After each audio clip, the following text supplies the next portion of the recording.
अस्पताल में एक एक्सीडेंट का केस आया। अस्पताल के मालिक डॉक्टर ने तत्काल खुद जाकर आईसीयू में केस की जांच की। 2 से 3 घंटे के ऑपरेशन के बाद डॉक्टर बाहर आया और अपने स्टाफ को कहा कि इस व्यक्ति को किसी प्रकार की कमी या तकलीफ ना हो और उससे इलाज व दवा के पैसे ना लेने के लिए भी कहा।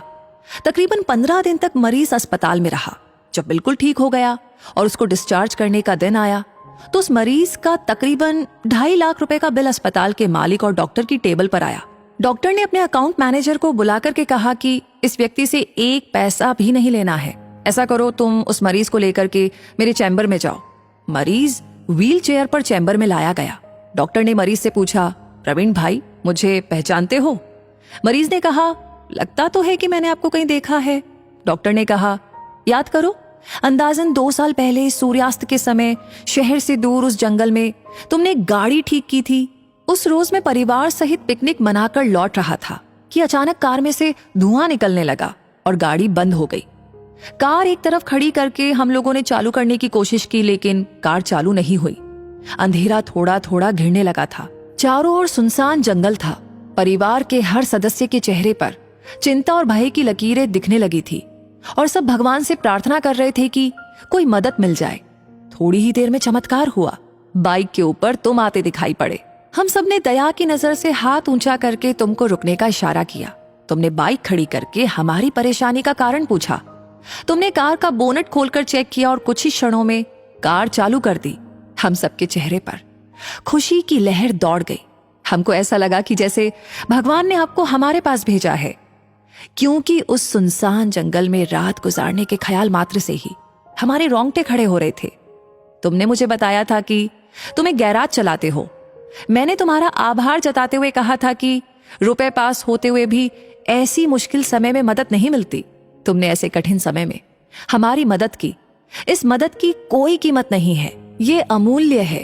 परंतु फिर भी मैं पूछना चाहता हूं कि आपको कितने पैसे दूं?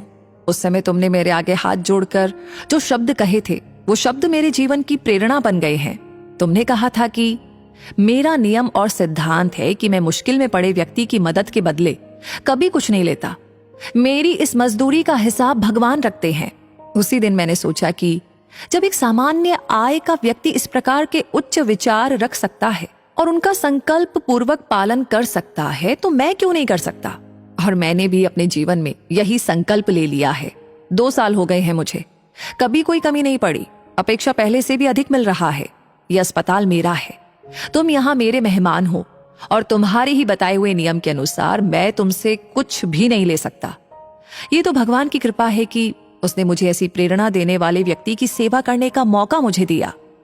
ऊपर वाले ने तुम्हारी मजदूरी का हिसाब रखा और वो हिसाब आज उसने चुका दिया। मेरी मजदूरी का हिसाब भी ऊपर वाला रखेगा और कभी जब मुझे जरूरत होगी वो जरूर से चुका देगा। डॉक्टर ने प्रवीण से कहा कि तुम आराम से घर जाओ और कभी भी कोई तकलीफ हो तो बिना संकोच के मेरे पास आ सकते हो। प्रवीण ने जाते हुए चैम्बर में रखी भगवान कृष्ण की तस्वीर के सामने हाथ जोड़कर कहा, हे प्रभु, आपने आज मेरे कर्म का पूरा हिसाब ब्याज समेत चुका दिया है। याद रखें कि एक बार भगवान चाहे माफ कर दे, परंतु कर्मों का हिसाब चुकाना ही पड़ता है। इस कहानी के बारे में, कर्मों के बारे में आपकी क्या राय है? आप क्या कहना चाहते हैं? कमेंट सेक्शन में जरूर बताएं। कहानी कैसी लगी जरूर बताएं। इसे शेयर करना बिल्कुल ना भूलें और आगे हमेशा ऐसी कहानियां आपको समय समय पर मिलती रहे, उसके लिए हमारे पेज को फॉलो करना ना भूलें। धन्यवाद।